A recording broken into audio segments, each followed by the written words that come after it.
नमस्कार एंड स्वागत है आपका हमारी एक और नई वीडियो में। आज हम डिस्कस करेंगे आर्टिकल 16, आर्टिकल 17 और आर्टिकल 18। पिछली वीडियो जो है उसमें हमने आर्टिकल 14, 15 डिस्कस कर लिया था। आज हम 16, 17 और 18 डिस्कस कर लेंगे।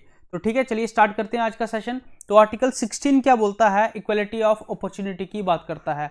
Equality in opportunity matters in public employment की बात करता है आर्टिकल 16।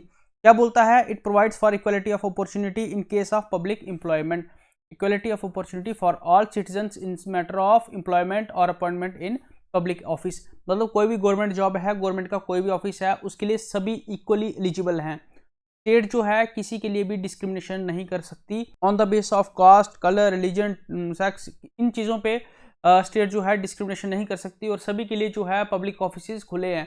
कोई भी इंसान है वो पब्लिक ऑफिस के लिए, अगर उसके पास प्रॉपर क्वालिफिकेशन है। आपको पता है क्या difference between race and race और डिसेंडेंट के बीच में डिफरेंस क्या होता है? रेस और डिसेंडेंट के बीच में डिफरेंस क्या होता है? रेस क्या होती है? रेस होती है एक पर्टिकुलर, आपका जो डीएनए है उसकी जो पर्टिकुलर पहचान, रिकग्निशन, पर्टिकुलर डीएनए के आप दिखते कैसे हो। ठीक है, रेस जैसे आर्यन रेस थी। ठीक है, आर्यन एक रेस थी, द्रविडियन एक रेस है, जर्मन रेस है, जैसे ये रेस होती। लेकिन उसके बाद अगर देखा जाए तो डिसेंडेंट्स क्या होते हैं? फॉर एग्जाम्पल जैसे आर्यन के आगे डिसेंडेंट्स हुए सूर्यवंशी और चंद्रवंशी। इनको क्या कहते हैं? डिसेंडेंट्स। आर्यन जो है वो एक रेस है, द्रविडियन रेस है और जर्मन रेस है। लेकिन जो इनके आगे बच्चे होते हैं, इनके जो वंशज आगे चलता है उसको क्या बोलते हैं? डिसेंडेंट्स। जैसे आर्यन के आगे क्या चलता है? सूर्यवंशी और चंद्रवंशी। ये क्या है? इनके डिसेंडेंट्स है। तो आर्टिकल 16 के ऊपर वापस आते हैं। ये क्या बोलता है? हमें रिजर्वेशन ऑफ अपॉइंटमेंट देंगे। हम क्यों देंगे? किन सेक्शंस को देंगे रिजर्वेशन ऑफ अपॉइंटमेंट्स? जो सेक्शंस क्या हैं, जो सेक्शंस वीकर सेक्शन है उनको हम रिजर्वेशन देंगे अपॉइंटमेंट्स में। जैसे इकोनॉमिकल वीकर सेक्शन है, एससी है, एसटी है, इनको हम क्या देंगे? रिजर्वेशन देंगे। किसमें? अपॉर्चुनिटी में। किसमें? पब्लिक ऑफिस की, पब्लिक ऑफिस में ज्वाइन करने के लिए हम इनको क्या देंगे? रिजर्वेशन देंगे। अब कुछ स्टेट्स ऐसी भी हैं, फॉर एग्जाम्पल जैसे आंध्र प्रदेश था पहले। आंध्र प्रदेश में रूल किसने किया था? निज़ाम ने। ठीक है, तो पुलिस एक्शन के साथ इसको क्या किया था? आंध्र प्रदेश को इंडिया में मिलाया गया था पुलिस एक्शन के थ्रू। तो निज़ाम ने क्या कहा था? निज़ाम के उस टाइम पे क्या चलता था? मुल्क रूल चलता था। मुल्क रूल चलता था आंध्र प्रदेश में, जिसके तहत क्या होता था कि जो लोअर गवर्नमेंट जॉब्स होती थी, ग्रुप 3 और ग्रुप 4, ग्रुप 3 और ग्रुप 4 की जॉब जो होती थी वो पर्टिकुलरली आंध्र प्रदेश के जो लोग थे वो जॉब उनके लिए मतलब फिक्स थी। तो निज़ाम ने बोला कि पर्टिकुलरली आप एक काम कीजिए, बेशक आप आंध्र प्रदेश के ऊपर, मतलब आंध्र प्रदेश को सेंटर में मर्ज कर रहे हैं, सेंटर के साथ ले रहे हैं, इंडिया में मर्ज कर रहे हैं, तो अब 10 साल के लिए ये जो मुल्क रूल है ये चला के रखेंगे। लेकिन आज तक, अभी तक टिल नो, ये मुल्क रूल जो है वो चल रहा है। इस मुल्क रूल के अकॉर्डिंग क्या था कि वहाँ के जो परमानेंट रेजिडेंट्स हैं उनको राइट है कि वो ग्रुप 3 और ग्रुप 4 की जॉब जो हैं वो उन्हीं लोगों को मिलेगी, permanent residents of Andhra Pradesh. और ये चीज़ जो है आज तक चल रही है। पार्लियामेंट क्या करता है? इसको डिसॉल्व भी कर सकता है, इस लॉज को, इन लॉज को, और इन लॉज को आगे भी फॉरवर्ड कर सकता है। लेकिन ये हम स्टेट पे नहीं छोड़ सकते। अगर स्टेट पे ये चीज़ें छोड़ें तो हर स्टेट अपने के लिए क्या करेगी? ऐसे ऐसे लॉज, नौकरियों के, ऐसे ऐसे जॉब्स के लॉज बनाती रहेगी, और क्या होगा कि सेंटर का जो स्ट्रक्चर है वही खराब हो जाएगा।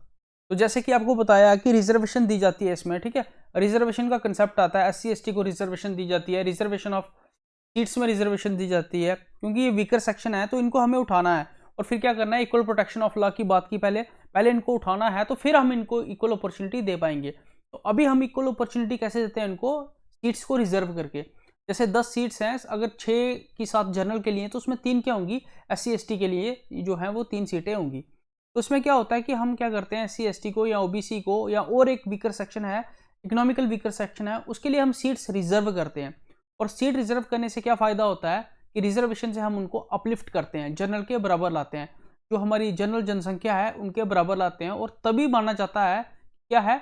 इक्वलिटी इन अपॉर्चुनिटी। क्या आपको पता है सोर्स क्या है सत्यमेव जयते का? सत्यमेव जयते का सोर्स क्या है? कहाँ से लिया है सत्यमेव जयते? सत्यमेव जयते जो है वो नेशनल एम्बलम पे लिखा होता है ना, सत्यमेव जयते। उसका सोर्स क्या है? उसका सोर्स है मुंडका उपनिषद। ठीक है, मुंडका उपनिषद, ये है किसका सोर्स? सत्यमेव जयते का सोर्स है। ठीक है, ओरिजिनल जो नेशनल एंथम है वो कब गाया गया था? ओरिजिनल नेशनल एंथम को गाया गया था 27 दिसंबर 1911 में। ठीक है, कोलकाता सेशन में इसको गाया था ओरिजिनल हमारे नेशनल एंथम को। और ये किसने लिखा है? रविंद्रनाथ टैगोर जी ने इसको लिखा है, और इसको बंगाली में लिखा गया था, लेकिन बंगाली से इसको हिंदी लैंग्वेज में किसने कन्वर्ट किया है? किसने इसकी जो ट्रांसलेशन है हिंदी लैंग्वेज में की है, उसका नाम है आबिद अली। ठीक है, ओरिजिनली इसके कितने स्टैंजास हैं? 5 स्टैंजास हैं, और फॉर्मल स्टैंजा जो हम गाते हैं इसका स्टैंजा वो 52 सेकंड्स लेता है। ठीक है, और जो शॉर्टेस्ट वर्जन है हमारे नेशनल एंथम का, वो कितने सेकंड्स लेता है? 20 सेकंड लेता है। जो ओरिजिनल हम गाते हैं वो 52 सेकंड्स लेता है, और जो शॉर्टेस्ट वर्जन है वो 20 सेकंड्स लेता है सिंग करने में, गाने में। तो ये थी कुछ एडिशनल जानकारी जो आप याद रखना चाहें तो रख सकते हैं, ना रखना चाहें तो नहीं भी रख सकते हैं, ये आपका अपना अपना मन है। तो आर्टिकल 17 जो है वो क्या करता है? अबॉलिश करता है अनटचेबिलिटी को। आर्टिकल 17 एबॉलिश करता है अनटचेबिलिटी को इन एब्सोल्यूट फॉर्म, मतलब सभी फॉर्म्स में उसको अनटचेबिलिटी को वो क्या करता है? फॉरबिड करता है, मना करता है कि किसी भी फॉर्म की अनटचेबिलिटी जो है वो नहीं होगी। No ifs and no but, कोई एक्सेप्शन नहीं है, नहीं का मतलब नहीं। ठीक है, नो अनटचेबिलिटी, ये प्राइवेट और गवर्नमेंट ऑफिशियल्स दोनों के लिए लागू होती है ये चीज़। ठीक है, इसको जो है इसको डिफाइन नहीं किया है हमारे, किसने डिफाइन नहीं किया है इसको? ना कॉन्स्टिट्यूशन ने डिफाइन किया है और ना पार्लियामेंट ने इसको डिफाइन किया है। नॉट डिफाइन आदर इन द कॉन्स्टिट्यूशन और इन द पार्लियामेंट। लेकिन जो हमारी जुडिशरी है वो इसको डिफाइन करती है और क्या बोलती है कि एक सोशल प्रैक्टिस है हिंदूज में, जहाँ पे क्या किया जाता है कि एक इंसान को उसके बर्थ के अनुसार देखा जाता है, बर्थ के अनुसार उसको नीचा दिखाया जाता है। तो ये क्या होता है? ये डिस्क्रिमिनेशन होता है और ये रॉन्ग थिंग है। अनटचेबिलिटी एक्ट जो है 1955, वो क्या करता है? वो डिस्क्राइब करता है पुनिशमेंट किसके लिए? अनटचेबिलिटी अगर कोई प्रैक्टिस करता है तो उसके लिए पुनिशमेंट जो है वो डिस्क्राइब करता है। और इस एक्ट को स्ट्रॉन्ग किया गया और रीनेम किया गया क्या? Civil rights protection act. ठीक है, सिविल राइट्स प्रोटेक्शन एक्ट 1976। ठीक है, और 1976 एक्ट भी बोलते हैं इसको। और इसमें क्या बोला गया कि ये जो कॉन्स्टिट्यूशन की ऑब्लिगेशन है कि स्टेट क्या करेगी? नेसेसरी स्टेप्स लेगी। स्टेट क्या करेगी? ऑब्लिगेशन है states to ensure necessary steps, कि क्या हो कि किसी भी इंडिविजुअल का राइट जो है वो वायलेट ना हो, किसी भी इंडिविजुअल के खिलाफ जो है अनटचेबिलिटी प्रैक्टिस ना हो। इससे क्या होता है कि गलत चीज़ है। एबोलिशन ऑफ अनटचेबिलिटी आर्टिकल 17 के थ्रू जो दी गई है ये गलत चीज़ है, सच्ची में गलत चीज़ है। हमें किसी को भी अनटचेबल नहीं देखना चाहिए, उस तरह से नहीं देखना चाहिए। उसका बर्थ कहाँ हुआ है, उसकी कास्ट क्या है, उसका सेक्स क्या है, उसके अनुसार उसको हमें जो है डिसाइड नहीं करना चाहिए कि ये इंसान किस तरह का है। तो ये गलत चीज़ है। तो इसके लिए एक एक्ट भी आया 1955 एक्ट, जो क्या करता है? जो इसके पुनिशमेंट्स को क्या करता है? डिस्क्राइब करता है। उसको स्ट्रेंथन किया गया और रीनेम किया गया। और रीनेम क्या किया गया? Civil rights protection act 1976। Article जो 18 है वो किसकी बात करता है? वो टाइटल्स की बात करता है, एबोलिशन ऑफ टाइटल्स। अब सरकार के बिना पूछे कोई भी टाइटल जो है फॉरेन स्टेट का एक्सेप्ट नहीं कर सकती, और जो स्टेट है वो किसी भी प्रकार का टाइटल नहीं दे सकती एक्सेप्ट मिलिट्री और एकेडमिक्स टाइटल, ये जो है वो दे सकती है। फॉर एग्जाम्पल जैसे हम देखें, कोई इंसान जो है वो अपने नाम के आगे डॉक्टर लगाता है, इसका जो है इसमें आर्टिकल 18 जो है वो अप्लाई नहीं होता है। क्यों? वो इसलिए अप्लाई नहीं होता है क्योंकि जो आर्टिकल 18 है वो क्या बोलता है कि जो एकेडमिक्स डिस्टिंक्शन है वो अपने भाई, अगर डॉक्टर की आप आगे लगाते हो तो वो अपने 6 साल पढ़ के, जो 6-7 साल आपने पढ़ाई की है, एम्स की पढ़ाई की है, डॉक्टरी की पढ़ाई की है, उसके बाद जो है आप डॉक्टर लगाते हो अपने साथ, तो ये एकेडमिक्स जो है वो डिग्री है, तो उसको आप लगा सकते हो। लेकिन आप ये नहीं लिख सकते परमवीर चक्र मोहन, परमवीर चक्र राम, परमवीर चक्र सोहन, ये सब चीज़ें आप नहीं लिख सकते। ठीक है, कर्नल श्यामलाल, कर्नल रामलाल, ये सब चीज़ें आप नहीं लिख सकते। आप एक डॉक्टर लगा सकते हैं अपने साथ। ठीक है, उसके बाद आप अपना इकोनॉमिक स्टेटस जो है वो आप नहीं, वो दिखाना अलाउड नहीं है। आप अपने नाम के आगे वो चीज़ नहीं लगा सकते जिससे आपका इकोनॉमिक स्टेटस का पता चलता है। आप अपने आगे इंजीनियर राम लगा सकते हो, ठीक है, इंजीनियर श्याम लगा सकते हो, क्योंकि भाई इंजीनियर की डिग्री जो है वो आपकी एकेडमिक्स डिग्री है और वो आपने 4-5 साल पढ़ के ली है। ठीक है, 4 साल पढ़ के जो आपने इंजीनियरिंग की है तो उसके पहले आप इंजीनियर लगा सकते हो, तो ये एक एकेडमिक्स डिग्री है। लेकिन आप परमवीर चक्र, कर्नल, ठीक है, ये सब चीज़ें जो है अपना, आप वो टाइटल नहीं लगा सकते जो आपका इकोनॉमिक स्टेटस जो है वो दर्शाता हो।